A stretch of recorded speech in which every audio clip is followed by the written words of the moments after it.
আসসালামু আলাইকুম ভিউয়ার্স, আমি ঋতু আবারও চলে আসলাম বড় রান্নার রেসিপি নিয়ে। তো এখানে আমি তেল দিয়ে দিয়েছি, পেঁয়াজ কুচি, রসুন কুচি, আদা কুচি এবং কিছু আদা রসুন বাটা দিয়ে দিয়েছি, গরম মশলা। এগুলো ভালোভাবে কষিয়ে নিয়ে একটু হলুদ দিয়ে আমি এখানে কাটারের ভোগ চাল নিয়ে নিয়েছি, মশারি ডাল আর আলু দিয়ে আমি ভালোভাবে ভেজে নেব চালটাকে। তারপরে দিয়ে দেবো পরিমাণ মতো পানি। তারপরে কিছু ঝালের জন্য কিছু মরিচ ফাঁকি করে আমি দিয়ে দিয়েছি।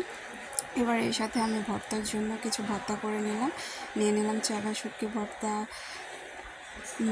ঝুরি মাছ ভর্তা, তারপরে লোটা শুটকি ভর্তা। এগুলো ভর্তা আমি সাথে নিয়ে নিলাম। এবার আমি বোয়াটা রান্না আমার প্রায় হয়ে গেছে। এবার বোয়াটা দেখেন আমার বোয়াটা কত ঝরঝরা হয়েছে, খেতেও অনেক সুস্বাদু হয়েছিল।